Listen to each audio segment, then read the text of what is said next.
This is Jordan Grace, and you're listening to the Social Suplex Podcast Network. BWB, this is One Nation Radio. You better get it right. Rich Latta, James Boyd came to give them life. The Blackest Wrestling Podcast has come to kick all ass and drop it 6 feet if they kicking trash. Word, let me welcome y'all to something different. And if you dig it, man, you should let some friends listen. We be getting it in, this on the regular, dude. Ravish and flow, but this shit rude. See, James don't rap, so I had to break it down. The whole network, man, we coming for the crown. Raps in the columns, I keep them both covered. Making the beats too, so the listeners can bump it. Hit us with the rating, yeah, I'm saying it's a 5. Before you hit it, talk, bob your head side to side. It's One Nation Radio, and this is the beginning. It's Rich, and I'm here with James. It's time to listen to One Nation. You got to unleash the power of the pyramid. This is Mike Sempervive from WrestlingObserver.com. Check me out on Wrestling Observer Live every day. And also check out your boys, Rich and James, on One Nation Radio. This is Kenny Omega. We're listening to One Nation Radio. Check it out, guys. These guys know what's up. Big Kenny Omega fans. That's all that counts to me. Goodbye and good night. Bang.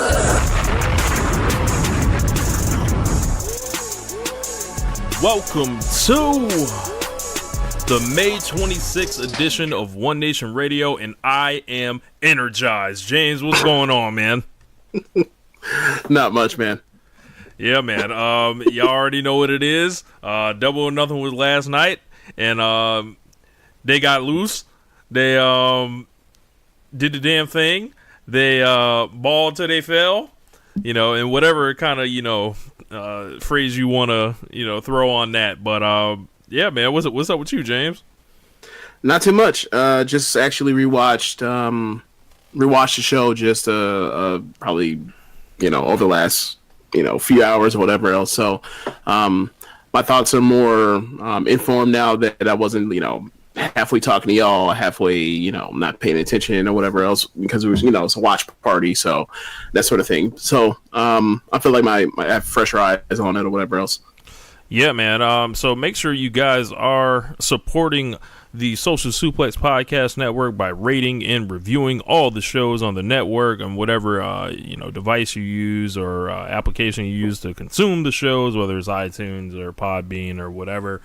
Give us a visit over at ProWrestlingTees.com/Social Suplex. Pick up some Social Suplex merch. And always check out our sponsor for this show, PowerSlam.tv. Over 5,000 hours of pro wrestling content from around the globe. Use the code Social Suplex. So to get started, I pretty much just wanted to go over our overall thoughts, and then we had a lot of listeners send in questions from Twitter and the Facebook group, so we're going to get to all those. But first, I thought that this was one of the great shows of all time. Brandy Rose wasn't lying. I hope y'all spent y'all $50 and felt like you got your money's worth, because I think the mass opinion is that this show was great, and I saw a lot of people trying to rain on the parade, but it's okay to be wrong, y'all. And I think that it felt so much like pro wrestling, and it felt like, this stuff matters, this stuff's important, this stuff is making us feel crazy, we're being blown away, we're being impressed, and I think that it came right on time. It's just so needed, and after so long, it was like, this is a real lifeline for a lot of people watching wrestling right now, and what WWE's done over the last couple years to really set the stage for this. AEW's stepping in and just y'all just gonna play all this bad defense. All right, we'll take the layup. They're taking the layup with a lot of this shit, James. Yeah. And don't get me wrong, there's always been a need for an alternative to WWE ever since WCW went away. I mean, a major league one. I mean, there's always been Ring of Honor, and there was TNA when they had their chance before they fucked it all up. And Impact, they never recovered. Phoenix fell off and he never recovered. Yes. But, this is I don't know if this is necessarily an alternative. I mean, we'll take that back. It absolutely is an alternative WWE. But the alternative isn't that what's going on is so much different than WWE. It's more that they're not trying to swerve you. They're not getting in their own way. They're not being too cute by half. They're just, they're basically just, they're keeping it fucking simple. And they're not getting in their own heads, and they're getting out of their own way. And, that's really all you can ask for out of product. Like, this show wasn't much different from, it reminded me almost like of, imagine if this was an NXT TakeOver. Let me phrase that. Imagine this was a WWE like SummerSlam type of show, except it had all of the sensibilities of NXT. And they went from there. They got emotion across. They didn't do anything crazy or out of the way. A takeover probably would not have the belt presentation turn into a showcase for MJF to get go all time with a promo and then get his ass whooped.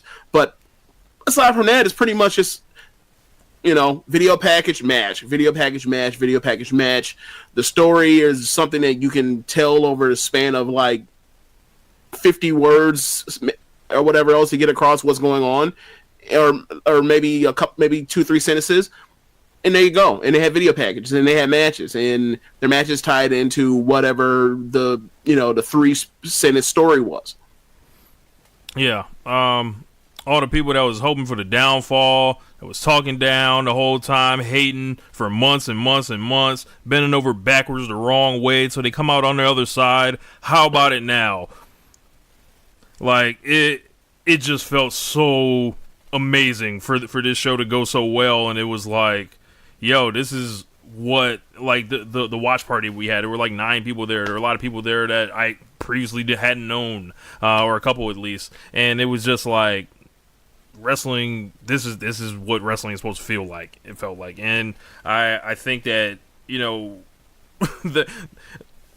as you said, they're keeping it simple, and it's like it isn't that fucking hard, like to really make it difficult. So, yeah, man. So all y'all they're hating, and and just keep getting mad because it ain't good for you.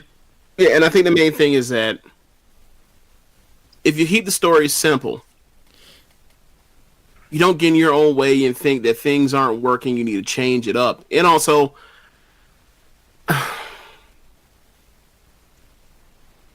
they just have to, WWE, like, it's one thing to where,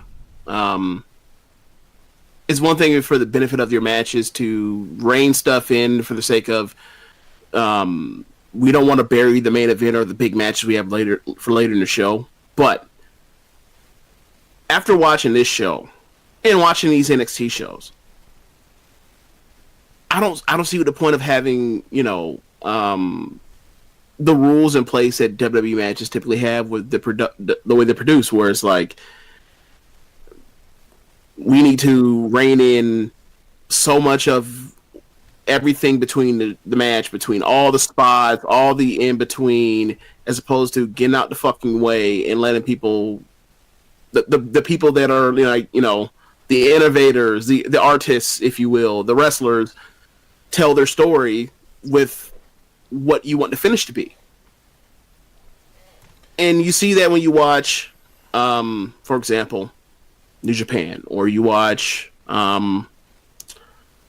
this show, or you watch, I'm trying to think, you look at these Johnny matches or any of these crazy matches, like, a lot of this stuff is heavily the input of the crazy people like Ricochet and Gargano and Cole and Velveteen and whoever else. Like, you could feel like parts of them are really into and really thought up, like, and thoughtful for their matches, and then the finish is whatever the finish that Triple H decides.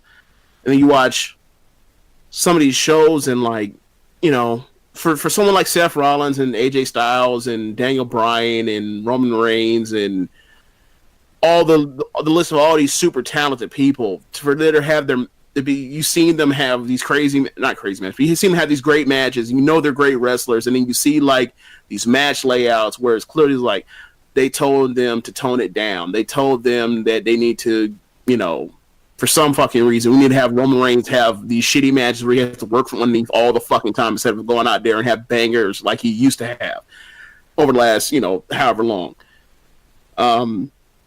This is like a thing where in the future there's going to be a rub where it's like, look, man, like you're getting in the way of entertaining the fans by you guys trying to raise the floor, but by doing that also like really lowering the ceiling of these matches, which is what the culmination of all these storylines are supposed to be, and supposed to be like these,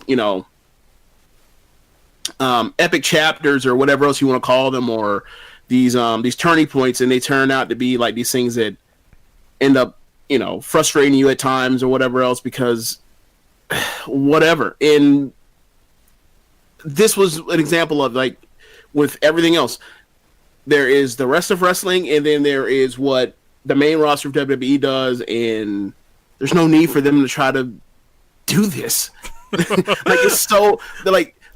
It's so sterile and soulless, Yes. Like they have, and no shade against, the people that do these jobs, but it's not a good idea to have a dude that have all these producers and all these other people like tell the story that these 20, 30-year-olds have to tell by having, people in their 50s, 60s, and 70s tell them how to work a match from beginning to end in an era that is getting more and more quote-unquote crazy or innovative every single day. AEW is here. It exists. It's not going anywhere. And it is real competition. I don't want to hear none of this shit about, we want to be an alternative. Oh, they're just an alternative. No, they are competing for the space of the consumer's attention. They're competing for the Twitter timeline. They're competing for everything. And what we saw last night and leading up to it with StarCast and everything was a lot of people on edge, a lot of people nervous, and a home run being hit by these dudes that just I feel vindicated for believing in them this whole time, following them from everything that led up to All In to right now. It's like, this is it. This is the hottest shit going today right now. And it's like, I want more. I want more. and I can't wait for the television to start. They're gonna be, having more. There's like, I look up and down the roster. There's no sorry motherfuckers like hanging there that I just feel like are worthless. There's no hijacking of the shows because the fans are just outraged with years and years and years of bad booking decisions and putting the wrong people on top and everything like that. It just felt like a fire atmosphere that I wish I was there last night. And yeah, man, just overall, I think is one of the great shows of all time, and I feel like they will have no problem if they're able to just keep turning the spokes on the swap the booking around a little bit. This swap, he fights him this month. You keep the same ideas in place, and this shit can't do nothing but even just get hotter. Like we already see the Google Trends are looking great for the show, which could be a good sign for the buys on it. And, I'm sure that information will come out sometime next week. But, I thought this was pro wrestling at its finest. Yeah, it don't get much better. I think the one thing that because, they actually do press availability after the match, almost like, I like how much of this thing is based around like what you see at UFC shows where it's scripted. They go out there and they have their fake fighting match, but they go back out there and the winners and losers and whatever else they do availability to the press. They do a press conference or whatever you want to call it, and they kind of let you inside, and that alone gives them so much more goodwill than the main roster does. And we always talk about this all the time with Triple H when he does that Wednesday right before the takeover, when he does that media availability, the media is there for you to use to try to reach out to the fans to get them interested. And it's not the enemy. It's not like Right. the people that are trying to just ruin you. Right. And my real point about that is like the presentation. We all know it's fake. Everyone knows that. But the presentation and the idea of pro wrestling is that we know it's fake, but you're supposed to give us the air of, or you're supposed to be able to make us suspend disbelief to believe the stuff is real. Like, so I thought they did a really good job of that. Now, as far as the psychology of some of the matches and the spot monkeyness of whatever else, right? Like that Jack Evans and Angelico match versus the Best Friends. Like Jack Evans is like I'm trying to think of who are some of the great spot monkeys of our era. That's what I want. That's what I want. No, yeah, okay, that's what you want. But I mean, I think the more you watch wrestling, the easier it is for you to suspend disbelief, as opposed to the people that are the eyes they're trying to attract. And I'm going wrong, like it's just Jack Evans. It's a dude that's in a mid-card tag team. But and don't mean, let me wrong, like dude's super talented. Like he was incredible. He's one of the revelations of the night. But but clearly, like the final, or most of the matches, I can't even say it. Most of the matches were built on big bouts and the like. I just think that if the weakest thing about your presentation as far as the believability of it is the guys that are doing flips, then I think you're okay. That's almost where I'm trying to get off at. I think they'll be fine. Yeah, but one thing I do like, sorry, I remember because I was rambling. Sorry, but the one thing I do like is during that post. I think it was the Cody Rhodes post-match press conference, post-show press conference. He mentioned that they're going to do pay-per-views, but they're probably only going to do like every few months, that sort of thing, as opposed to doing it every month, which means they're going to be building towards these big shows, almost similar to takeovers, and the TV is going to be, one, it has the advantage of only being 2 hours, and two is it's going to be special because people are going to have to jockey the positions to get towards where they're going on these every 2, 3, 4 months or whatever. So like the less is more approaches to where you're going, and I'm so happy to hear that, as opposed to they're like, oh yeah, this was assessed, now let's do 12 more of these over the rest of the year. It's like, nah, I don't think you can really be doing that. I don't think you can build up that kind of emotional weight that some of these matches had by doing that. And I think them realizing like more isn't in fact more is a good thing, and I'm a lot more optimistic for its outlook after this show than I was before going into it. Because look, man, I watch 5 hours of main roster WWE television. I watch an hour of NXT every single week. I love the NXT show. I watch WWE. If you ask me what I think what they ultimately want it to be, they want it to be more like the main roster as far as the production value, the recognition, the fame, that sort of thing, than niche ass NXT or whatever else. But you look at their sensibilities, and it's more like the NXT thing. So I'm a lot, now that I see that, and I already had the inkling because of All In, but now that I see that, and I see what Tony Khan's professional wrestling looks like, I'm a lot more optimistic. Yeah, man. I've been trying to tell you, like, get down and lay down. Get down and lay down with this shit. Like that, look, that's what we doing over here. I'm not making a choice. My thing is just like, this is probably gonna be good. It just gave me a reason to like be able to not just have my guard on and be like, look, I want to get away from the hype. I don't need to buy into the hype. If you want to buy into the hype, that's fine. Same thing with everybody else's professional wrestling. You want to buy into that hype, cool. But most of the wrestling I've watched recently has left a lot to be desired. So forgive me if I'm not as enthused as the rest of the world, and I'm not as willing to just jump all into it or whatever else. So Well, this is a step in the right direction. I'm optimistic as opposed to still being guarded, but like, you know, there's so much wrestling around the world that like I'm glad there's also more good wrestling to watch. Well, I'm going off the track record. You look who's involved. You got Chris Jericho. You got Kenny Omega. You got the Bucks. You got Cody having these damn NWA fucking Starcade matches in the middle of the show and shit like that. Like that seems to be a winning formula. So yeah, man, let's jump into some of these questions here.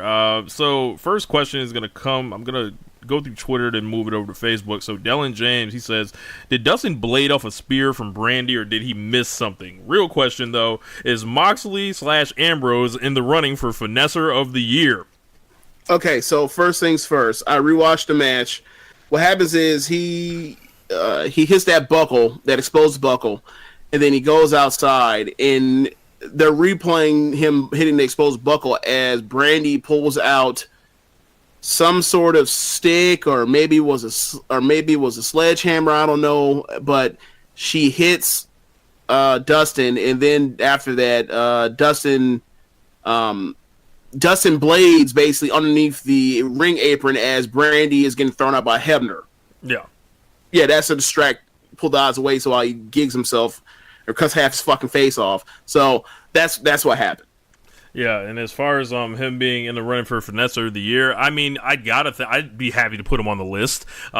Apparently, this nigga has fake retirement, or he had these people rused. I don't know what happened. This makes this shit even just funnier now that he didn't just show up in AEW. This motherfucker walked directly to AEW like, I'm here, and everyone lost their minds, went crazy, and he didn't even seem like he was the Dean Ambrose that we've been watching for the last 5 to 6 years in WWE. Half of them spent feeling soulless. And the deal with him, a lot of people need to go apologize to Wade Keller right now, because every single thing that he put in the story ended up being right. This was not burnout. This was not, him going to take some time off and be back in 6 months. Nothing. This was him saying, yo, y'all blew it with me. There's nothing you can do. I've saved my money. My contract is up. I don't care about the 5-year extension you offer me. I don't care about the absurd dollar amount. I'm out of here. And that's what he did. So, shouts out to Ricky. Ricky actually called me today, James. So, Ricky called me to express his dissatisfaction with it being a work. He wanted it to be, he wanted to go the other way very badly, but I appreciate Ricky for reaching out. So I didn't have to reach out to him myself. Yeah, man. Next question comes from Ryan Evans. So he actually sent like 3 of them. He asks, who do we think will be the first AEW champion, win the title, Jericho or Hangman? He thinks Jericho. Yeah, I'll put it real short. If Hangman wins his title, then we're going to have some real questions about AEW and their booking as far as that, because that would be a gigantic mistake. Yeah, I would think it would be Jericho. Hangman's not some bum or anything, but he's 2 years from now. He's not right now, especially like with that cast of characters that you have in there right now. I think it's smart to mix him in with those folks and do programs with them. But you guys have heard on the show, we think he's the long play, and Chris Jericho will give you match quality, give you star power, he'll give you promos, and he will give you just a big match feel. Like whenever Jericho's around, shit's just better. It's literally been the case in wrestling for 20 years. So it's just like, and I think a lot of people will be like, oh, you put this title on a 48-year-old, blah, blah, blah. This isn't consistent. Brown Lesnar. All right, cut all that shit off. If you ever hear somebody come out there with that bullshit, ask them have they watched Chris Jericho's matches lately. Ask them if they watched him wrestle Naito. Ask them if they saw the Evil match. Ask them if they saw the other Naito match. Ask them if they saw both Omega matches. This guy is not a nostalgia act. This guy is a dude that completely reinvents himself, as you can see by his entrance that he made last night, and has been a dude that refuses to be boxed in by the depths of time. Like, all right, we're back. Had some technical difficulties. James, you were gonna say about Jericho? Oh yeah, I would say like the entrance is so funny because they showed all those different versions of Jericho, and like that's not even all the versions of Jericho. They left out the King of the World Jericho. They left out Y2J. Like, you know, it was funny. So yeah, it was just Oh, they also left out like the best in the world, everything I do, like these, the late 2000s or whatever, like that 08 2010 Jericho. They left that out too. But anyway, yeah, they I forgot what we were getting at from there. What was the next point? As far as we were talking about the title? Yeah, right? Yeah, the title picture, and basically, I'm outlining that Jericho is not a nostalgia act. He's yeah. Okay, so the thing with that is like, one, he's not necessarily a nostalgia act in the way that these other guys are, and aren't really allowed to evolve because mostly they're here to be nostalgia acts for the Saudi shows now at this point, and also WrestleMania. Now, as far as Jericho's not that. And then there's also the thing where, like, you can have one or two of them. You can't have six. Or you can have six, but then that becomes a real complaint because they're all taking space away from the guys that are actually be positioned as stars. Because if you bring in six former stars, the former stars have all that emotional heft of being around that the newer people don't. So thereby, we end up in a situation where you look at the WrestleMania card and they're like the only one person like his debut from NXT in the last 2 years that had a singles match, right? One, like that is because you have 20 years of Shane, you have 20 or not 20 years, but like 15 years of Randy Orton and John Cena and Batista and 20 years of Triple H and I'm sure there's other people I'm just blanking out on. Or Brock Lesnar, you've had 15 years of Brock Lesnar too. So, that's kind of a problem. Where if you have one, just one, then you can get away. It's okay. It's easier to be able to build stars when you have the legends. You have only one legend as opposed to legends, and that's the issue that they ran into with WCW when they had Flair and Savage and Sting at that point had became legendary and Hogan and bring in Piper, then bring in Warrior, then bring in Terry Funk. It's harder and harder for people to make their own lane, and you saw that when you saw like those guys from the 90s at the cruiserweights or whatever else come to WWE and become bigger stars than they were. Ray became a bigger star. Eddie became a bigger star. Benoit became a bigger star. Jericho became a bigger star. And those should have been the guys that should have been next. And when people make this stuff about, WWE is going to be WCW, and my answer is hell no, because they're making hundreds of $millions as opposed to losing $50 and $60 million every year. But I kind of see what you mean, but like, nah, chill, they're not going out of business. They're making all that money. It's like, bro, how old is Johnny Gargano right now? He's got to be like probably his early 30s. I think he's like 31, right? How old is Matt Riddle right now? Same. He's like 32 or 33, right? Right. And these people are working on this non-money making entity in NXT, right? Mm-hmm. And they're not getting like, it's like it's like they should be. That should be the main roster of WWE, and there's this age thing that's gonna happen, and the freshness by the time they get there. And you guys have heard all the conversation, like you guys know exactly what I'm getting at. And it's like these dudes, like when I see a guy like Jungle Boy, for example, right, and he's 20 years old, 21 years old, 22 years old. You're never gonna have that in WWE, and it's just like the closest thing you're gonna get is like Velveteen Dream, who's gonna be probably 25 by the time he gets to the main roster. Right. And if he ever goes up, they might leave him there, and then by the time it's time for his contract to roll over, who knows? They'd be like, you know what?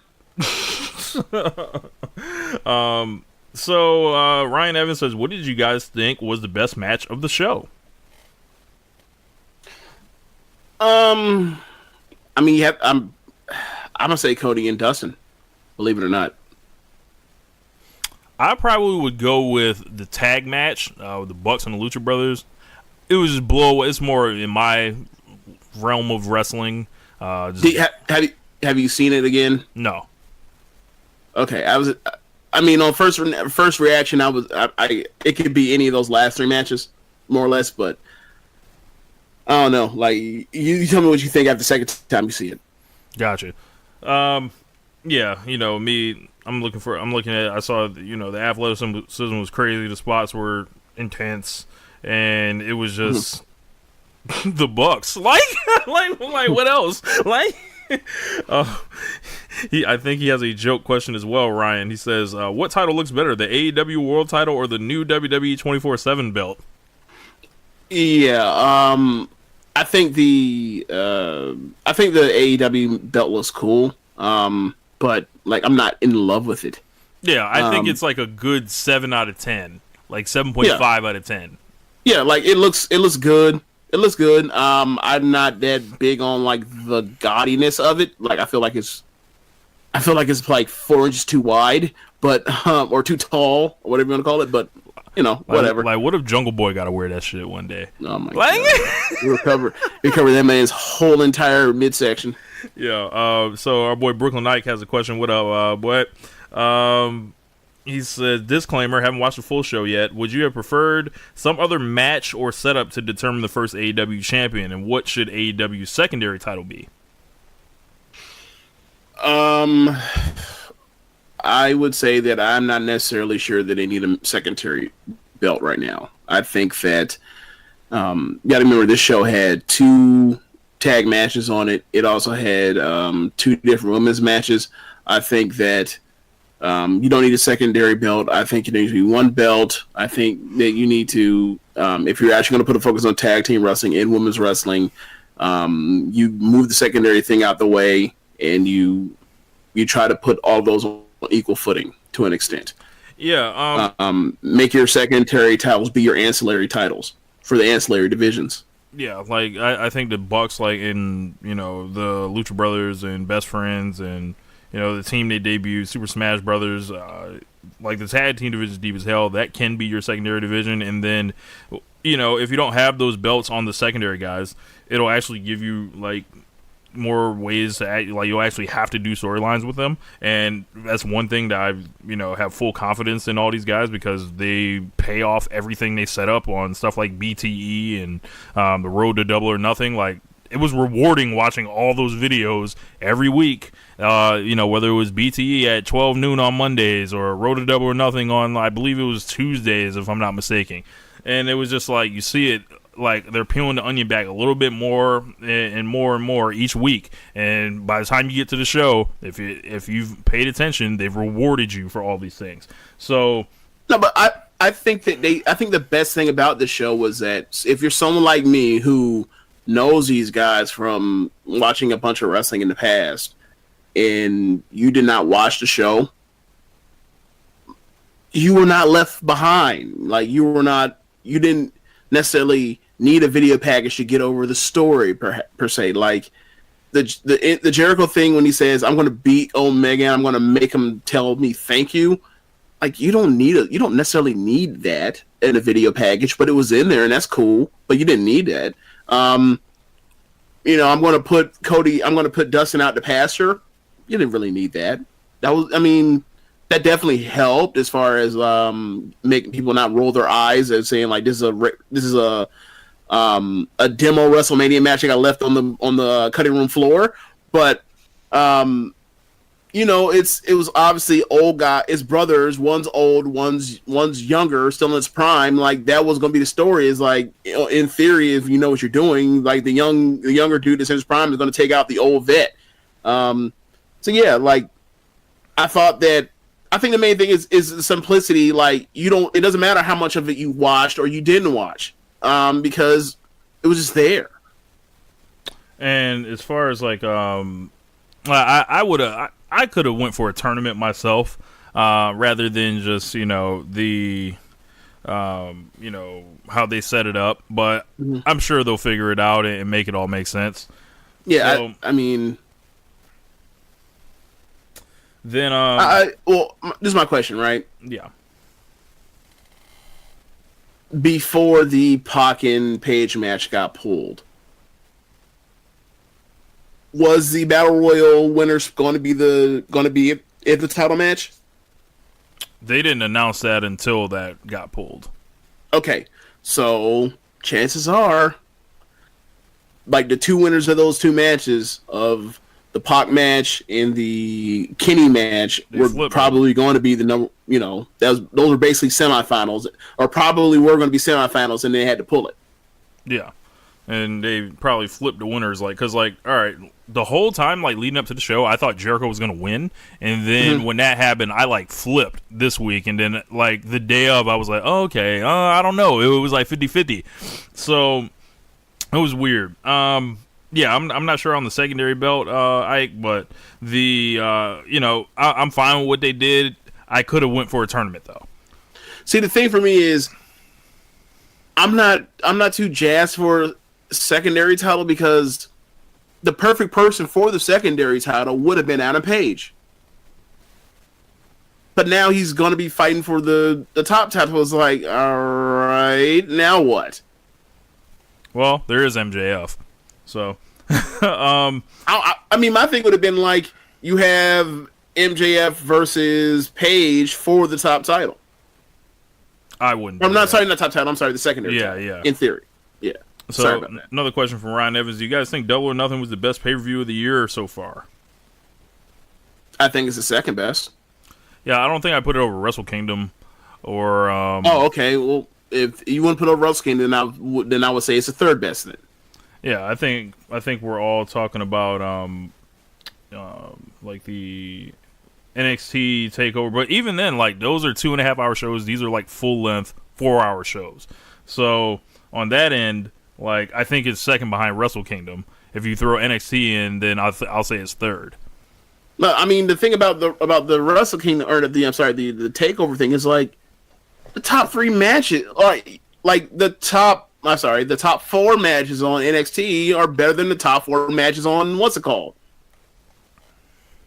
So it's like, for me, you know, depending on how you feel about the matches or whatever else, like in the work or the emotion involved in the storyline, like, you know, those matches at Double or Nothing all topped out at around like 4.5, whereas you get to like the 2 best matches on Takeover, they're like, you know, 4 3/4, or to some people, how they feel about the Johnny match. You know, it fluctuates between 4 3/4 and, you know, what Meltzer lost his mind on. So, so that's kind of, you know, like the peak is higher on the NXT show. Like, I understand it's more compact, but it's also like, ain't nobody tell y'all to go out there and go 4 hours. You know, and also like the last 3 matches,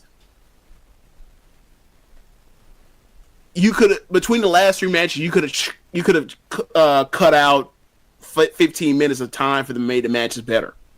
It felt like they all went longer than they should have, at various degrees of around 5 minutes or so, to cover up for the fact that there was no Pac match, almost.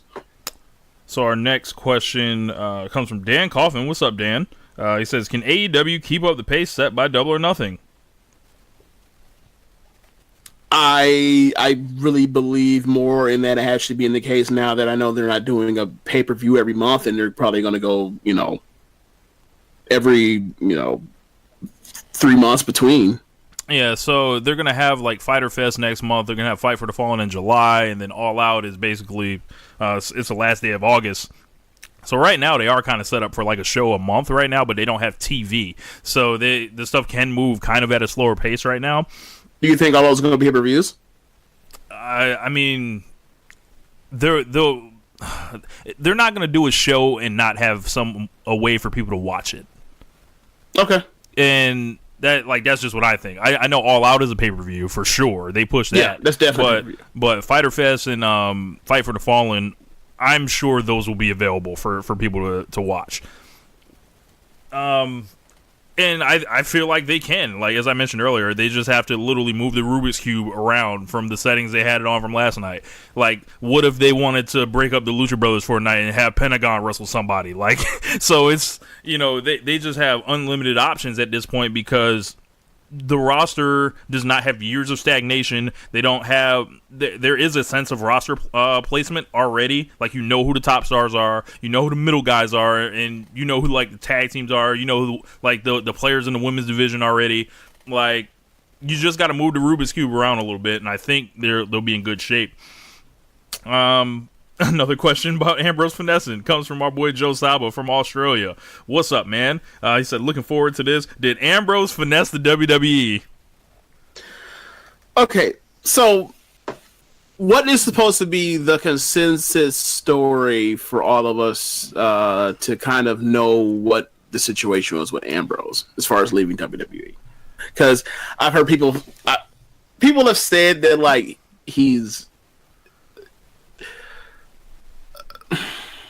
people have made it sound like either this was a ruse all along, and whatever else. Other people have made it seem to be like,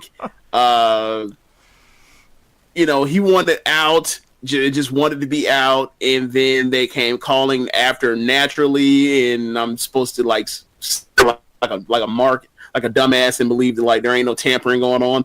Yeah, that man was out of there from December. What do you believe, Rich? What do you think is the timeline of the events? I believe in your best educated guess of that, what you believe is probably what happened. So I went along on Case IC's. Actually, I think I read a thing today, and they do this thing called Rumor Roundup, and they grab rumors from like the last 6 months that have come out. So there was a story in December that says like at least 2 wrestlers in WWE were approached fairly big time about, jumping essentially to AEW before AEW was announced in a thing. It was like when we had those reports. So, and the way the description was. So in this scenario, you're assuming that the 2 would probably be Ambrose and AJ, right? Maybe. I know one of them was Ambrose. Remember, AJ's contract was coming up until he re-signed, but it was coming up like he would have been able to be on the show. Right. I believe one of them at least was Ambrose. Okay. Right. And just by the description of it. And then the Wade Keller story drops, right? And I hear Joe Lanza the same night or whatever talking about, everything. He pretty much shot down everything people were going to say over the next couple of months about, talking about pretty much everything that we found out with him being ready to fucking go. Essentially, like, it doesn't matter about the money or whatever. And I read Ray Keller's story. I was like, oh, this looks like a dude that's creatively frustrated. This is not burnout. This is nothing. Like, this is what it is. And then what I can't figure out is the WWE part of this thing. Like, why were they so nice? Why did they, pretty much just give him this fucking magical send-off of everything?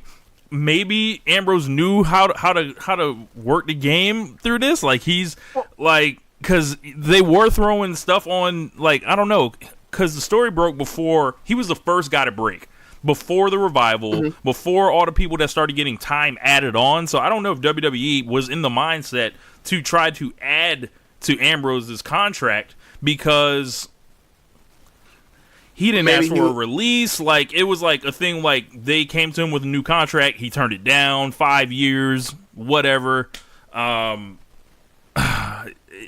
I don't know, man. The WWE thing is weird. It was like they couldn't have. Maybe he was too big to like fuck with and add 9 months to his contract. That's maybe, because I'm like, there's no way they value. It would have been a fucking disaster, right? I'm like, there's no way they can spin this to me as they value the Shield house show tour that much. I'm just not buying that shit. Like, it's just one, I would say,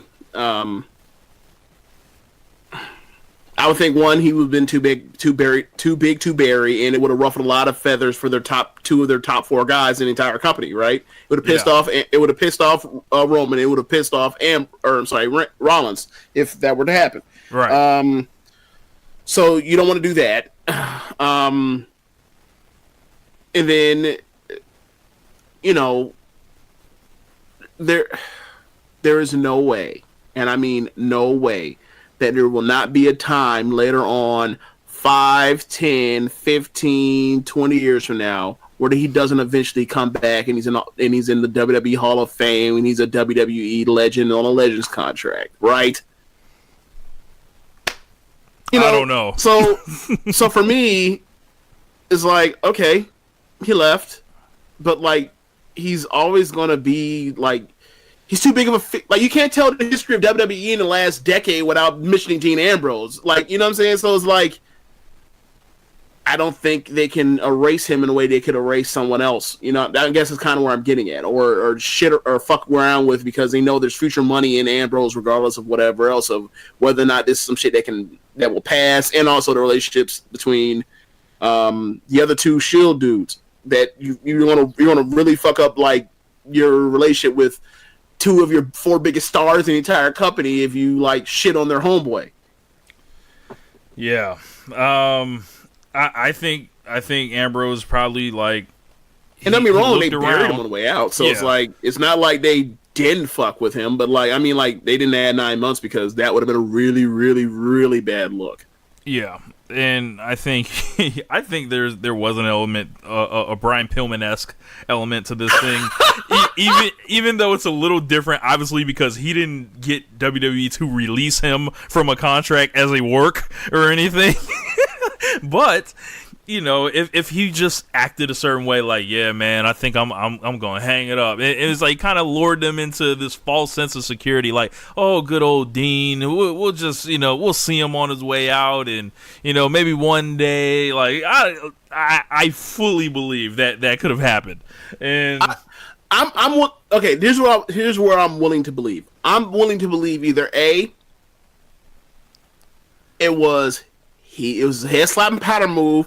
He set him like he was going to retire, and the whole time he was playing them and left. And I'm also willing to believe that he was burnt out and frustrated with his position and his character and what he was doing on TV. And he was really going to hang this shit up. And then all of a sudden, that con money started calling and talking to him, and he was like, maybe I'm not so burned out. So I heard the story was like, I don't know if it was, I think Tony Khan was saying, you know, we got in contact, or Ambrose got in contact with us, like the second he was like contractually like free to, essentially. Okay, so I mean, and there's also like, and there also could be like, hey man, I need to get out of here. I don't know where I'm gonna go, but I just need to get the fuck out of here. And then all of a sudden, this AEW shit happens at the perfect time for him, and it just happened where he's like, "All right, let me go ahead and reach out. I got Chris Jericho's number. Let me holler at Jericho. Jericho, let me go holler." And it was almost like some shit where it's like, remember how like. Was it Hall and Nash were basically like the in between middle guys are like between Bischoff and Brett? Yes. Like, yeah, this is kind of like, all right, well, Jericho out here, middleman out here. Yeah. I hope that man got a piece of coin for a finder's fee. Hope so. Yeah. Question from Sam Brown, and this is about Dean Ambrose as well. He said, you guys are big critics of Ambrose in the WWE. What could turn you around on him in AEW? Oh my God, we're critics of him as opposed to saying we're critics of the way he was booked.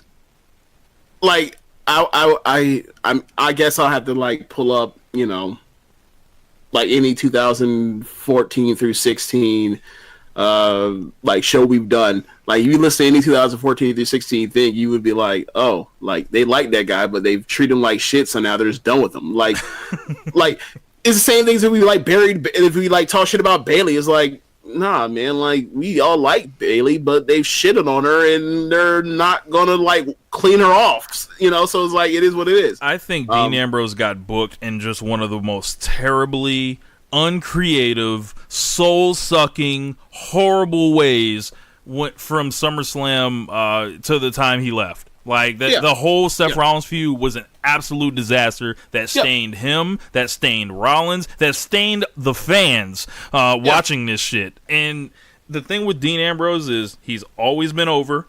Yep. He's always been loved. You can have issues with his wrestling as far as, like, you know, people think he is not trying as hard sometimes, or people think he has these soft style matches, like kind of like the Miz or whatever. I'll give you that, but that never really bothered me about Ambrose because I largely enjoyed his wrestling style. Now, where they went wrong was that Seth Rollins match, and I'm never backing off of that. That match was a disaster. I mean, I think the stuff with Ambrose, like it's all from when he got his ass whooped by in that nothing match for Brock Lesnar. Like, that was the most pivotal match of his career, and Brock said, "I don't want to do much," and he was fucked. Period. Like, he went into that thing when they had. Remember they brought up. He's supposed to be like the next hardcore guy. He's doing crazy shit. He's chasing after, in his career, he's taking these crazy ass bumps, be taken off the table in ladder matches, damn near killing himself. He's jumping off of the cage trying to chase after Seth Rollins because he wants to fucking kill that guy.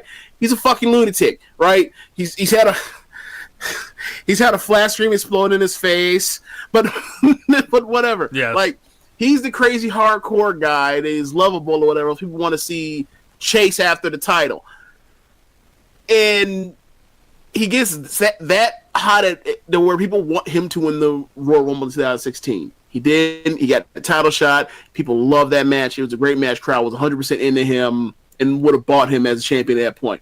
Didn't happen. Wasn't in the plans. So the alternative is Brock Lesnar says, "I don't want to wrestle no fucking Bray Wyatt. Dean Ambrose, bring that ass here." Yes, bring that ass here, boy. So it's like, all right, facing the hot guy. We don't think he's gonna win, but we think they're gonna have a great match to showcase it. Like, it's gonna be a star-making moment for Dean Ambrose, or to further the star. And they bring out Foley with Barbie.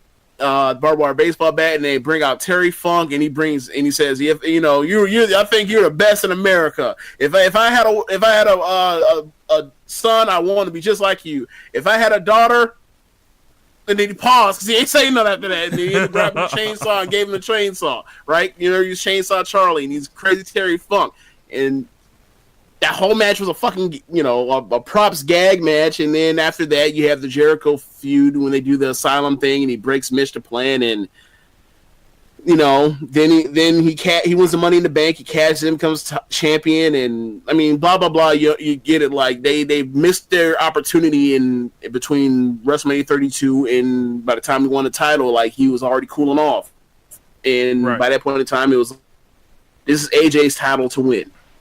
So they screwed it up by that point in time, and then they got the Shield back, and that was a huge thing, and that kind of saved him. And Rollins is like standing in amongst the crowd, like, that was a great thing. That was one of the best things that was one of the few incredible things they did in 2017. And then he got hurt, unfortunately, and then he came back, and you're thinking, like, all right, fresh slate. He's been going for a while. Like, you get some of that off of him and get the pop of "we missed you," and they immediately bring back the Shield, and he's immediately playing second fiddle again, and he does third fiddle. And they're not really showcasing all three as three individual stars now coming back, and took it as like they just more or less all reverted back to the ways they were when they were the Shield originally before they broke up. And like, in theory, they're supposed to be bigger stars, and honestly, none of them became bigger stars after the Shield. How do I say this? What we found out is that seemingly, because of how they've been booked, instead of we had three stars in this faction that were protected, well, this turned into be more of a thing where, like, they really were the sum was greater than the parts. Yeah, so like, they came back and they just treated them as such, and it's like, okay, we're just supposed to love the shooting, and it's supposed to, like, wow, we have, like, the third, or we have the top guy, the number 4 guy, and the number 6 guy in the company all put together, as opposed to, like, oh, we have the top guy and two of the biggest mid carders we have. Yeah. So that was a problem, and I was never going to come on here and be like, yo, what Dean Ambrose is doing is great at this point. I'm not going to do that. But as far as like what I want from him in AEW, he's already off to a running start. He comes in with the intensity and a fire And I think some of that was missing from Ambrose, but then WWE also didn't commit to him at different times. Right. And it seems like this promotion is going to commit to him. Obviously, the first thing he does is seemingly set up a program with Kenny Omega. And who doesn't want to have a rivalry with Kenny Omega where you can have a great match? And then the way off rip Omega put him over, that told me a lot about Kenny. Like, A, he did a clean job for Jericho. B, he lets fucking Moxley throw him off the fucking stage at the end of the show. It's like what he's done already in AEW has like washed pretty much everything he's done for the last 8 months in WWE.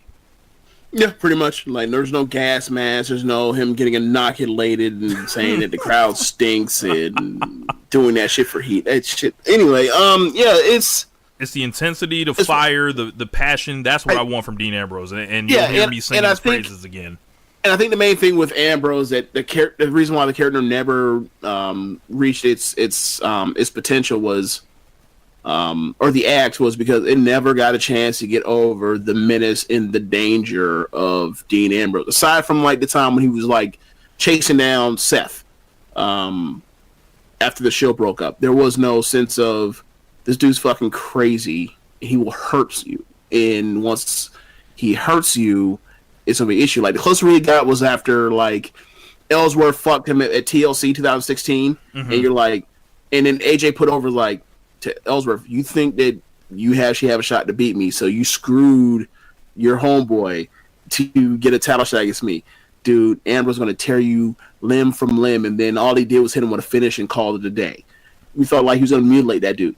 And WWE, I mean, I don't know if it's because of the G rating or they don't really know what to do as far, or they don't know how to work inside of their rating, their TV rating, whatever else. Mm-hmm. They're not good with menace and violence. And it's funny because it's simulated violence. All they do, their business is simulated violence, but they're not good with like. I mean, perfect example. They just put Sami Zayn inside of a trash truck and compacted him, and then the very next fucking day he walks out without a scratch, right? Like, that is not violence. That is zany whacking this cartoon. Like, you may as well give him an Acme anvil and drop it on top of his head because he may as well be Coyote or Wile E. Coyote chasing Roadrunner, right? Like, or Tom and Jerry, some shit like that. Like, it's slapstick. It's not actually real.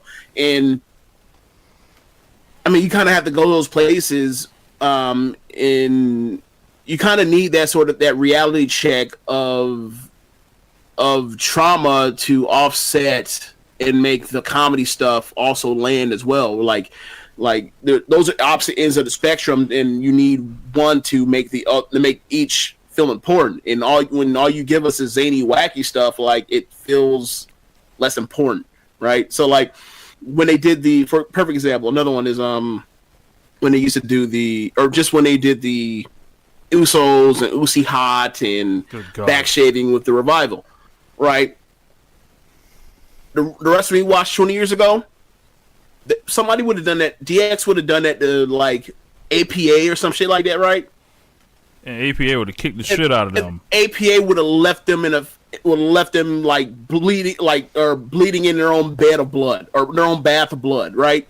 So there, and that's to say, like, yeah, it's funny and that was hilarious what you did, but like there are consequences for you embarrassing me. And that sort of thing. And Ambrose never had the "you fucked me over" or whatever else, and like the menace of and danger of of that stuff, and that. But that was his character, but they never went to that aspect of his character, and that's also what hurts Bray Wyatt at times, too. So like, they have to try to work within that framework, but like they need to get better ideas out of that framework in the future. Now, as far as AEW, Usama's blood was on that fucking show, intentional or otherwise. Like, so I'm not really concerned about. I'm really not concerned about like the danger aspect for Moxley, because also they got tiers of fucking hardcore dudes in that show. On that show. Oh yeah, Havoc. Like they've got fucking Moxley on top. They got Joey Janela, Jimmy Havoc. Just a million motherfuckers that's willing to fucking buy it, essentially.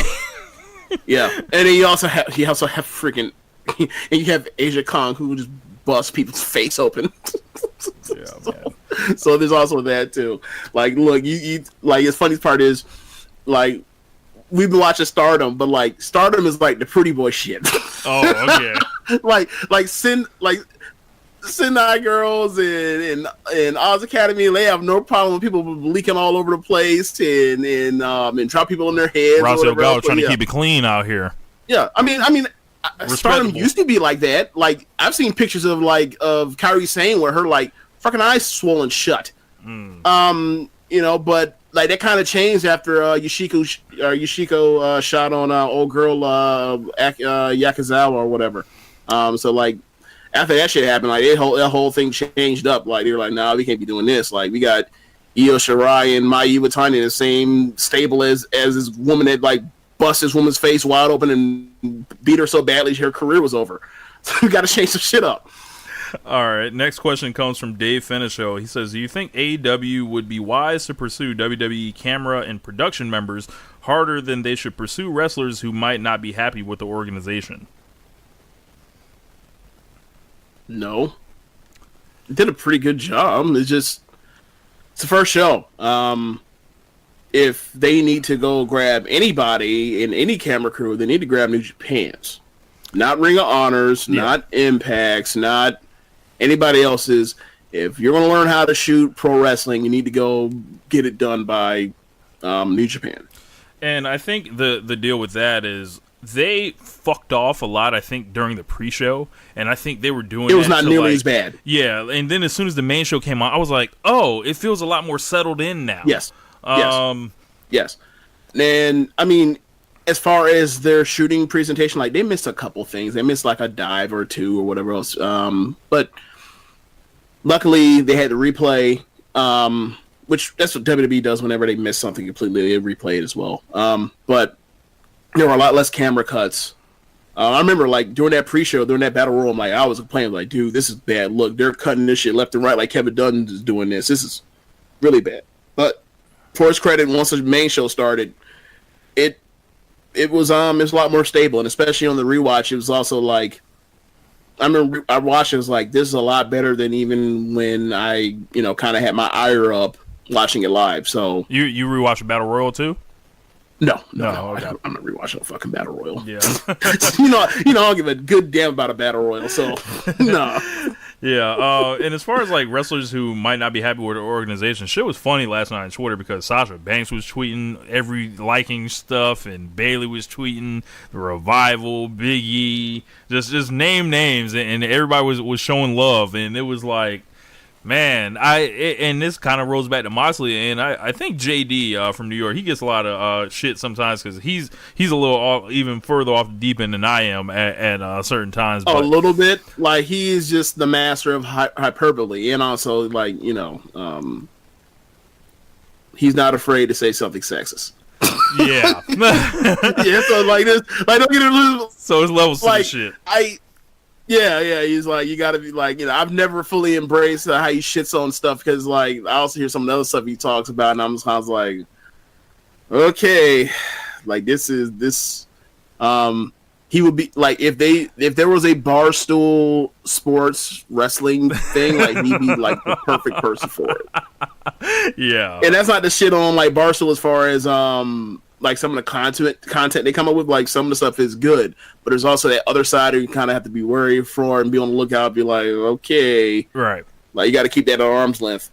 Like he had a point where he was just saying John Moxley showing up is like WWE's in trouble, and I think people instantly was like, what do you mean they're in trouble? WWE has $1 billion TV deal, da da da.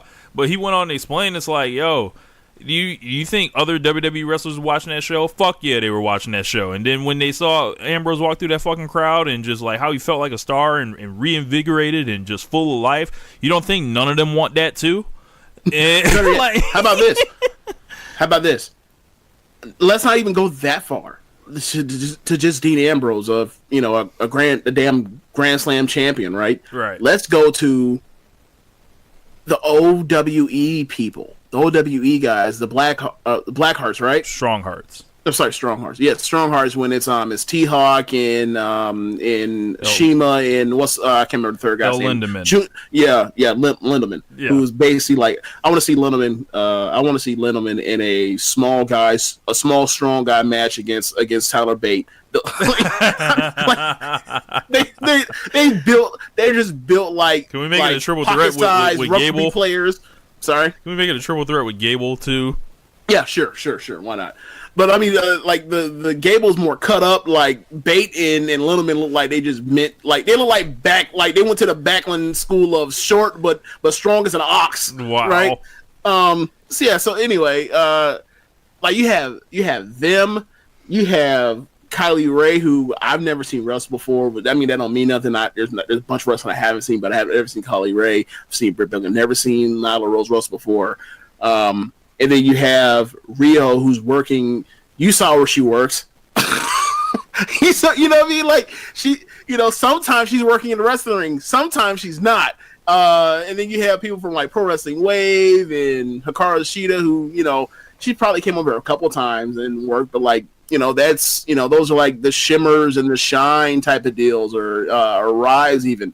And then you just like people aren't just there and watching and sitting in their hands while people are killing themselves and have a great match. It's like, nah, like the level of work you do to get those equals a level of reaction, and as opposed to you go to WWE and like because they haven't given you my time, or they putting you second from the top, or second on the card, or whatever else. Like the crowd doesn't give you that reaction, and like you think of like the 205 Live guys who fucking kill themselves to get themselves over, and it was just like they have to be sitting there and it has to be demoralized. We're like, I'm busting my ass for the biggest wrestling company in the world, and no one gives a fuck.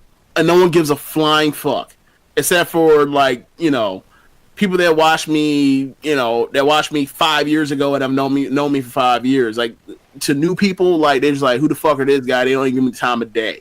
As opposed to they go to that crowd and all you have to do is be as good as you are, and if you're good enough, the crowd respects it because they love pro wrestling. They're not. Yes. They have been trained on sports entertainment to where it doesn't matter how good you necessarily work. It's whether or not you get a push, and with the level of push you get and how well you do with the push equals your crowd reaction. So like that's definitely one of those things where it's like that has to really be shitty, and especially when you're a person like I don't know anybody below anybody that's like a prelim person that's good or what if you're Andrade? Andrade gets reaction because he's just one of the best wrestlers in the world. So like yeah, like he gets it to work, but like let's take it down a notch from like maybe one of the best wrestlers in the world. Like let's say you're the Good Brothers. Yeah, like you're Carl Anderson. You were in these G1s. You were getting reaction. You were having banger matches or whatever else. Like you were over in New Japan, and then you come here, and they have you do stupid comedy about Big E's balls, and then you've been dead for 3 years ever since then. Yeah. And the old day and the other nonsense, like and then like you're just done. And you just been here, and like your friend you came over there with became like one of the top guys in the company because he's one of the best wrestlers. But like you're just a really good wrestler, and you're just a good wrestler, and that's all they got for you. Like that has to be troublesome for you. Like, and and just for you to go out there like Carl, obviously it's Carl Anderson because he had the Bullet Club. So, but I'm just saying like a lot of people did not know who a lot of those a lot of the Joshis were, and they came out there and they got that kind of reaction in the middle of the match. Like that has to suck. That some of that has to get to you to an extent. So yeah, I definitely get that. Yeah. Our final two questions will come from Nicholas Guerrero. What's up? Usually Nicholas Guerrero he gets in with he actually sent me a text before the show showing me his party that he was having with watching AEW and all that, but whenever we put these out he always gets in the last questions somehow. He says, do you think AEW will get to the ranks that WCW did against WWE in their heyday? And then his second question was, who do you think will be a non-obvious standout that will become a star in AEW? I've got my second one on that, but as far I'll start with the first one. But I think that they'll get to the ranks that WCW did against WWE. So that would require them to add, for a good year and a half or maybe 2 years to be the number one wrestling company in the world. That seems like it's a far way off, but I don't feel like it'll be a case of like when you say number one, do you mean business? Do you mean quality of show? Because if we're just talking about quality of show, they're already competing right there. They're already, in the top of the mix there. As far as the business goes, that's gonna be a 3 to 5 year process, I think, because whenever this TV deal comes up, they're gonna be negotiating for their next deal, and that's where the money will eventually roll through. And I'm be interested to see. I'll probably have more to say about this whenever the pay-per-view numbers drop. So we get, they didn't have television going into this. They had their word of mouth and the hype machine essentially they put behind it, and the Google Trend numbers look great. They've kind of outdone Money in the Bank for the last seven days, if I'm not mistaken. And it's been I think there's a shot. Just if Vince continues to run this into the ground, that $1 billion isn't going anywhere. They're going to have it, but it's also not going to inflate them from what fans think of their company. It's not going to inflate them from their bad decisions, and it's also not going to inflate them from, as I mentioned earlier, competing for control of the timeline. That's what a lot of this stuff is right now. Yeah. I don't know. I'm just.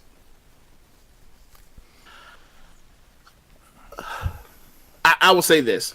I don't think they can get to relative to the heights of WCW. That's one of the things I have to see it before. I have to see it to believe it. That sort of thing. Because I mean, Vince has made more money he's ever did before for fucking wrestling, and while putting out some of the worst wrestling he's ever put out, right? So, so it don't even matter, right? He's like, I'll just put out 3 hours. We just put out content. I'll just show up.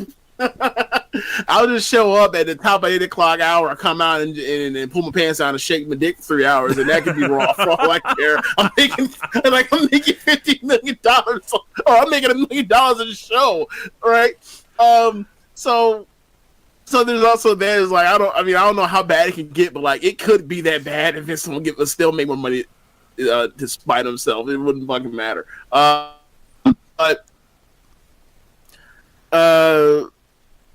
Yeah, I think that they're going to, I think we're pulling the audience. How big the audience is could be anyone's guess. But I think that they're going to get word of mouth, and they're going to get a word of mouth that WWE, they haven't had since the first fucking WrestleMania, or since The Rock came around, or The Rock came back actually. So since The Rock came, since the time we came back, with The Rock coming around and the pipe bomb, their WWE's or AEW's getting the most buzz any American wrestling company has had since then. And it's almost like something you want to tell your homeboys about. Yo, this is the new hot thing that's going on, and then they're gonna be in Chicago for All Out. Mm-hmm.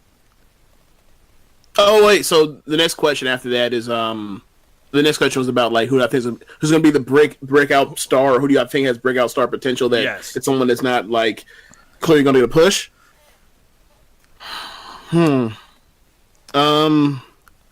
I have a guy if you want to think about yours. So Scorpio Sky. When you talk about somebody that is, people know Scorpio Sky though, don't you think? He's not pushed. He's not looked at as a top star or anything right now. He's in his group SCU. He's 10 to 15 years younger than both of those guys. They're not going to be around forever. Daniel's I know he's ageless and everything like that, but that's eventually he's going to lay it down. Eventually Kazarian's going to lay it down. This dude's an athlete. This dude is over, and he can wrestle his ass off. I don't know if he can talk, but he's gotten a catchphrase over before. That's always a good sign. So, Scorpio Sky will be my pick. Yeah, I'm just gonna go with Yuka Sakazaki. Like, she's going to get a run brand. I mean, you saw the match, like, between, I mean, her and Riho, like, people fucking love them, in that match. And we'll see. Like, there's also, I would say, I think the two top women in the company are going to end up being, like, Britt and Hikaru, but at least for now. But we'll see. If you want to say break out star because of their, we don't see it coming, then I'll say Mercedes KV.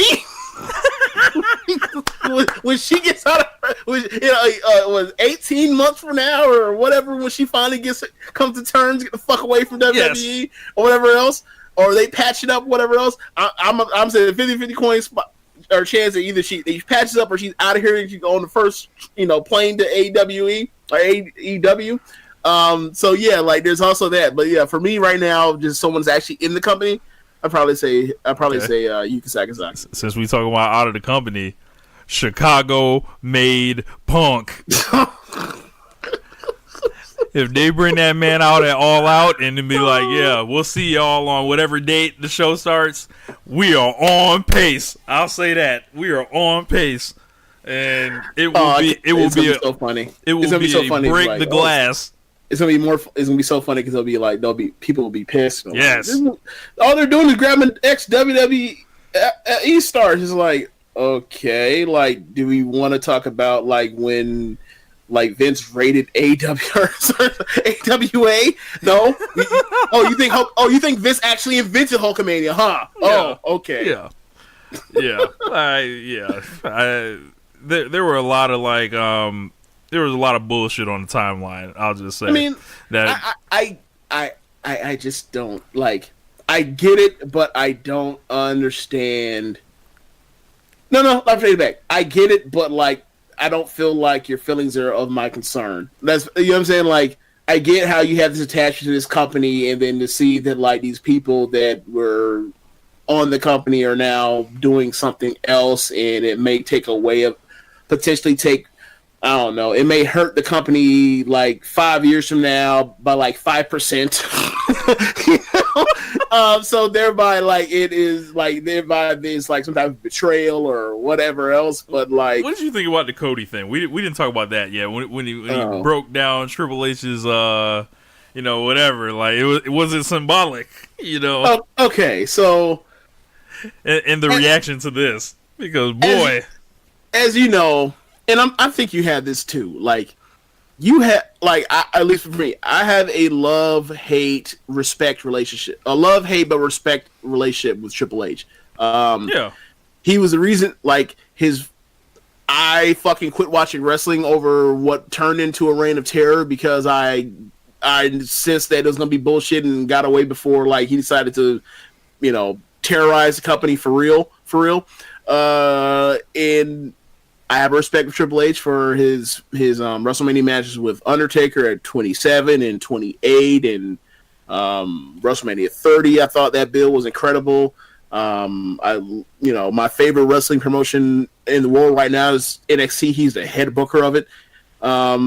So, like, yeah, like, those are two instances of inspection for Triple H. But for Cody to be to call himself the Attitude Era Killer or the Attitude Killer, and there is basically like the WrestleMania 22 throne that Triple H was on when he was Conan and Barbarian, and then he basically takes a sledgehammer, the symbolic Triple H sledgehammer, and boshes that fucking and explodes that fucking throne. I took it as like it is what it is. It's like it's all in the game, free throws and fouls, as Young Jesus once said. Yeah, it's like, I mean, like they're basically fighting from underneath in this quote unquote battle for the timeline or whatever you call, as you mentioned it earlier. And when you're fighting from underneath, you throw barbs. Like that's when they had when they were getting their ass kicked. That's when they did the billionaire Ted shit in WWE or WWF when they were, and they did the Hogan and the Savage old guys jokes. That's when they did, the fake Razor and fake Diesel shit. That's when they had Cornette come out and fucking shoot on Hogan and Piper, putting on the most embarrassing cage match of all time right after Shawn and Undertaker had maybe the greatest ever. So like, yeah, I like WWE is not above doing that in its history. And for people to And Russo, when he was in WCW, did nothing but talk about fucking WWF. For people to pucker all these companies have this history of this. Yeah, for people to come out here and pucker up their booty holes, as Pimp C would say, to like this is some foreign concept or whatever, is absolutely ridiculous. I would say this though. At least for me, I will feel better if they throw these jabs. Like if they're going to throw the jabs they have on screen like that in that way, then you should also like stop acting like that with that fucking embargo that y'all decided to do to WrestleMania weekend. Like we're not going to do a show because we don't. That's WrestleMania's thing or whatever else. We don't want to step on it. Blah blah blah blah blah. Because one.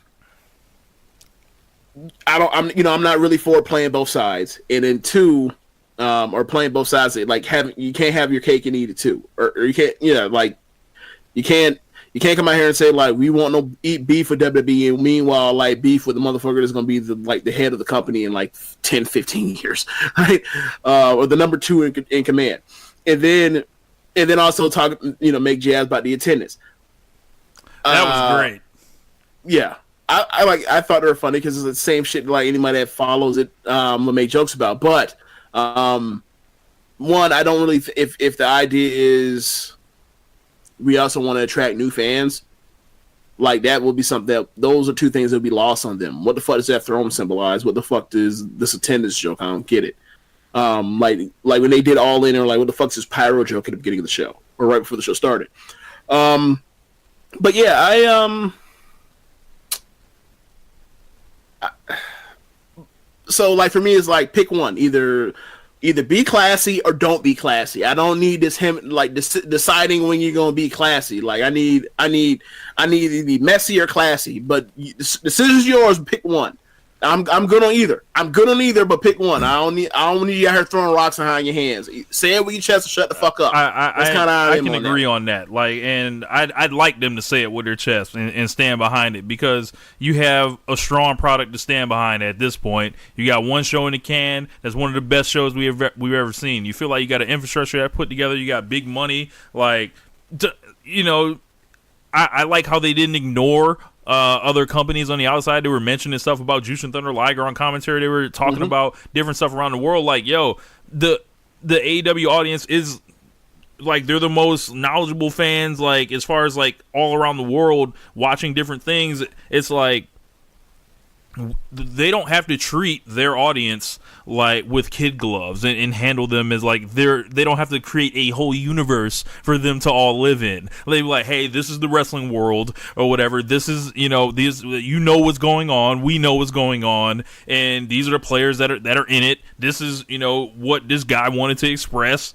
And even if they don't know what it means right away, that doesn't mean they can't learn. So it's like, if you got bent out of shape by this, I just feel sorry for you. I feel sorry for your mother. Like, as homeboy that was in Menace to Society, he said before he got his brains blown out by Kane. All right, James, you were saying about as far as like motherfucker catch up and learn the inside jokes or whatever. We don't need to be holding. We don't necessarily need to hold hands. I get that, but I think for me, it's more of the thing of like, in a way that this show was way more accessible to the quote unquote casual fan, of the person that heard word of mouth and may have tuned in or heard something and it caught someone's attention that doesn't watch wrestling or used to watch wrestling, whatever else. So I think that from that perspective, it would have been a little bit more important to have everybody get all the jokes in, the insider jokes, and also like I'm just very wary of how WCW fucked up by trying to like, you know, do so much insider shit and whatever else that like I don't want it to like veer into that. Like I'm cool with the WCW aesthetic and being on TNT. I don't need like Tony Khan one day showing up with a fucking Meltzer dirt sheet in his hand while cutting a promo. Like, you know what I'm saying? Like I want to stay away from that. I don't think you have to worry about that. I'm just at all costs. I'm still just like, no, like don't stay. The pocket looks nice from here. Don't leave out the pocket. Just stay in the pocket. That's kind of where I'm at on that. I wouldn't worry about Tony Khan showing up.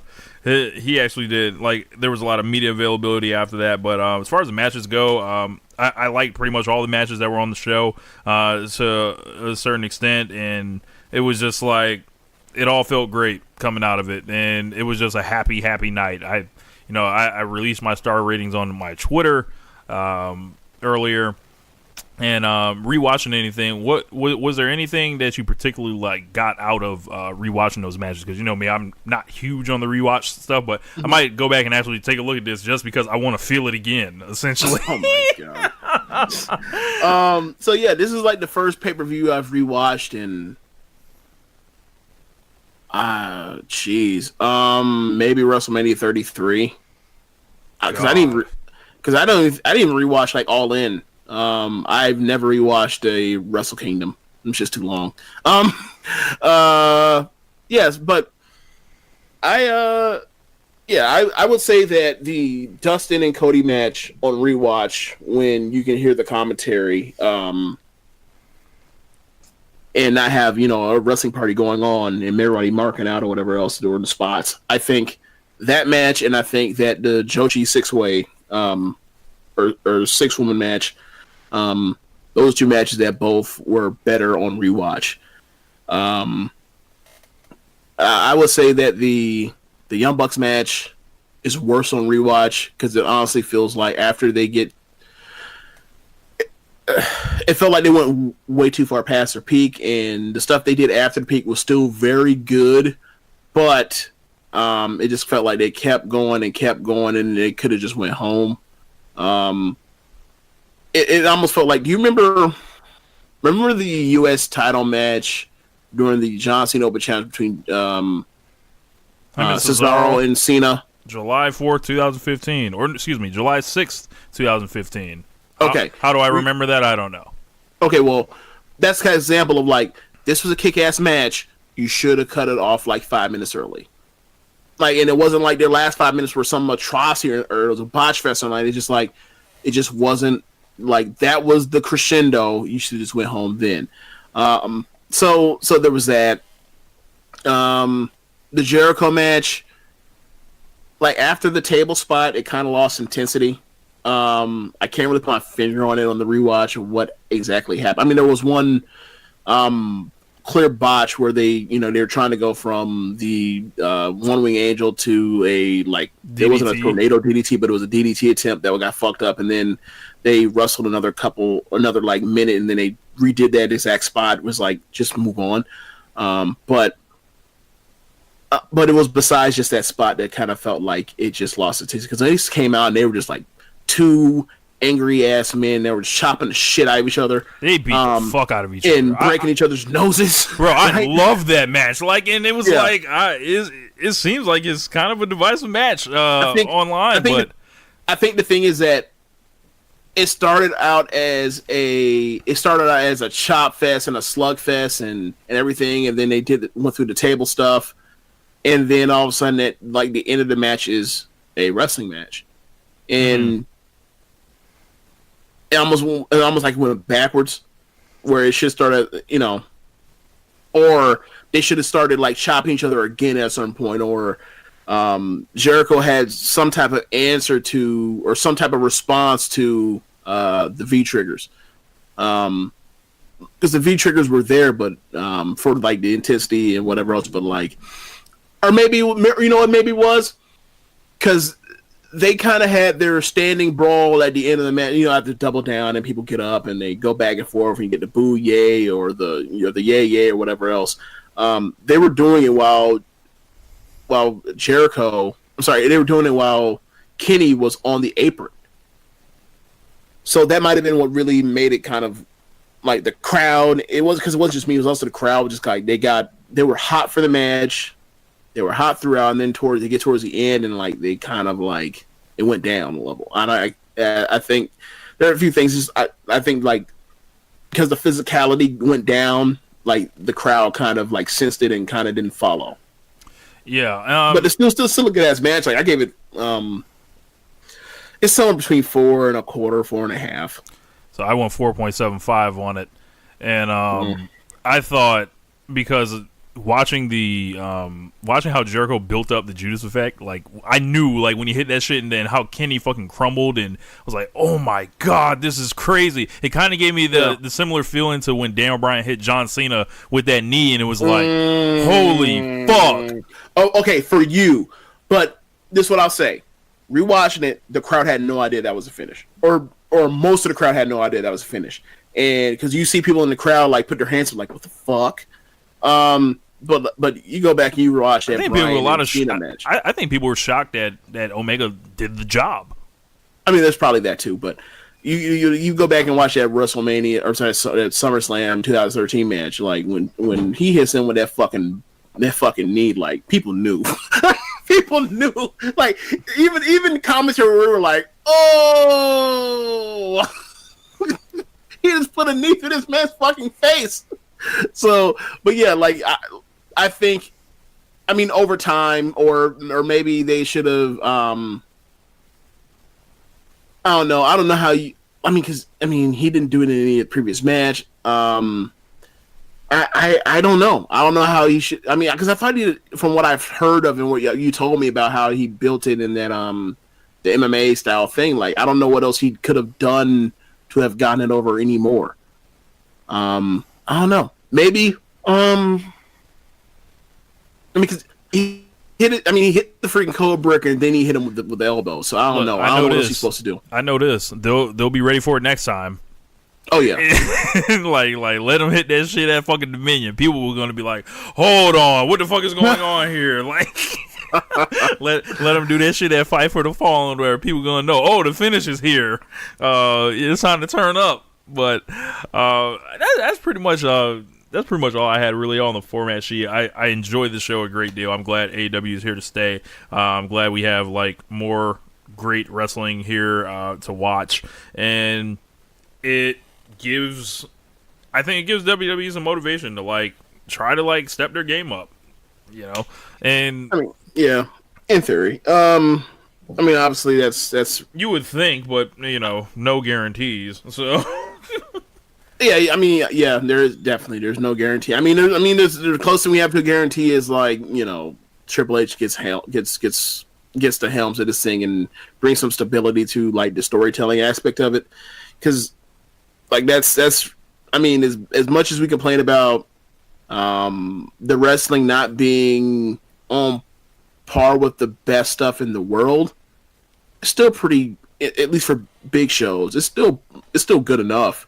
It's just there is no emotion tied to the wrestling because the stories are so, you know, cockamamie that it's hard for you to, you know, buy into it aside from the aspect of, I'm going to watch this as an exhibition because if I watch it as a story, I'll be lost because the story is lost. They've lost a plot, so how am I supposed to, you know, make it make sense from what they give me? Yeah. Yeah. So I think that's going to wrap it up. Hell of a show. Definitely recommended. And is there anything else around the world? I know we have Money in the Bank. We talked about Brock a little bit over on the LOP show. We will be doing our final LOP show this week. So we're going to watch Raw, pretty much them firing back and SmackDown firing back. And, you know, we're going to fold that up essentially and see what it is from them. And then we'll be back here next Sunday, you know, holding it down on the Social Suplex Podcast Network as always. So, yeah, man. Yeah, Brock's back. Oh, also, WWE Super Showdown. That's happening next. What incredible timing. What is that, in 2 weeks or something like that, right? I think. Is it like June 8th? Yeah, I think. Yeah. If I'm not mistaken, is TakeOver next Saturday or is it the week after? It's June 1st. So yeah, I think it's this coming Saturday. Yeah. Got you. So what's on that card? The main event is Johnny versus Cole. Their storyline is that Cole thinks that he can put away Johnny because he won the first fall in the 2 out of 3 falls match. It's a regular rules match, so can Johnny get the first fall? And there's also tease and dissension, or there was tease and dissension between because of what happened with the finish, and Cole can't accept the fact he was a fucking failure, so he blamed it on Roddy. So Roddy and him had beef, and Roddy and Cole had cost Roddy in some matches that would have elevated him as a singles. Now that he's not in the tag team, and they're pissed, so they came back together. So basically, Roddy is going to be fighting Riddle because Riddle and Johnny kind of form a 2-man alliance against those 4 guys. So that's what's going on. So then that seems like a little semifinal right there. The winners of them 2 matches might be facing off in the future. Yeah, could be. I mean, yeah, it's kind of what the Evolve storyline was. You know, they got, you know, Gabe. You know, he's in their pocket. So yeah, it's like, hey, show me how to do this. It is like, oh, this was done somewhere else. So like, show me how to do it again, as opposed to, oh, it was done in NXT. Let's not do that at all and fuck it up. Yeah. So because the War Raiders are now on the main roster, they dropped the belt, so they're doing a 4-way. They're doing a 4-way match for the for a fatal 4-way for the titles. I think it's a ladder match. So it's Street Profits, it's Lorcan and Birch, it's Fish and O'Reilly, and what's the 4th team? Is that Street Profits already? Yes. Oh, I think Forgotten Sons. Forgotten Sons. How dare you forget the Forgotten Sons? I mean, that's the gimmick, right? I was like, I know it's another heel team, but I was like, I can't remember the other heel team. And I was like, I know it's not Umberto and Mendoza. Yeah, but it's Forgotten Sons. And then it is the women's match is Shayna versus Io. And the storyline is tied around Io getting revenge on Shayna for breaking Kyrie's arm, and now she's out of NXT. I'm out of the sport. What I'm really hoping for is we get a situation very similar to, if you remember, Del Rio and Christian. Yeah. Where it's like you had a situation where like this person reaches this moment, and then like their friend is there that was already like the bigger star in front of the crowd. Like it's like happy for her. Like it'd be awesome if Kyrie comes back and makes some type of save for her against her and her goons, against Shayna and her goons, and then like Io overcomes all that shit and wins, and then you have like the celebration between Kyrie and Io. Like that'd be awesome. But it's time to wrap this Shayna Baszler shit they don't up. let Shayna. They keep Shayna in on developmental. She's never allowed to move up, apparently. But yeah, if this is her time to move up, like that'd be a nice story.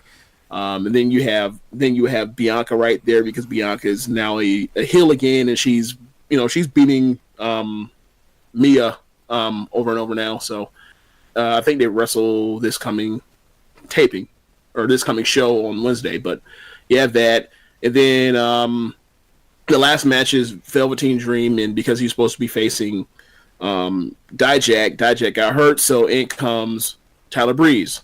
So something about Tyler Breeze now. I don't know if it's the haircut. It seems like he kind of lost the aura for me. Like the new gear, I don't know what it is. No, it's the booking on the main roster. Like he had a match. He came back for a match against Ricochet like I think right before, like in January or something. The match was fucking awesome. Yeah, they had an over 4-star match. They killed it. So yeah, so that's that. That's a card. It's gonna be a great card. It's Takeover. Like, you know how I'm like kind of guarded on AEW and its future and all the stuff. Like, I don't know why. Go ahead. No, because look, man, I watch all this main roster shit. It's like it's just a matter of time before I'm waiting for them to fuck off. So I'm optimistic now that I've seen the show or whatever, and they have like a whole show of Tony Khan's professional wrestling, his vision. I'm like, okay, I can get with that. But like now at this point with NXT, it's like I ain't concerned. They ain't missed yet. So I'm excited for Saturday. That's how it work, man. Well, that's gonna wrap up the show. We'll holler at y'all. Thank you guys for listening. Appreciate your questions as always, and yeah, check us out. Peace. Later. Oh, never mind. We got one more question, and okay. I forgot to say this, and I believe this is from our boy at G Johns, Greg Johns. He wanted to know why James always says "Sorry, Chad" at the end of the LOP show. Oh, do you want to say that for the LOP show?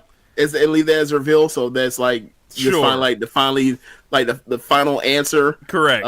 Sure. Yeah, you leave it like, well, I always wonder why he's done that. Well, you'll find out in the finale. Yep. We'll go ahead and roll that over, Greg. So make sure you check that show out. Yeah, we'll treat it like it's a stevia, like the stevia they had the lethal dosage of whatever that was in it that killed old girl at the end of Breaking Bad. We'll treat that as like a thing. Like, yeah, you keep watching, like that's a plot point, right? Yeah. See, we're better at storytelling than main roster WWE. Feel the suspense. We up out of here, y'all. Later. Peace. AEW, bitch.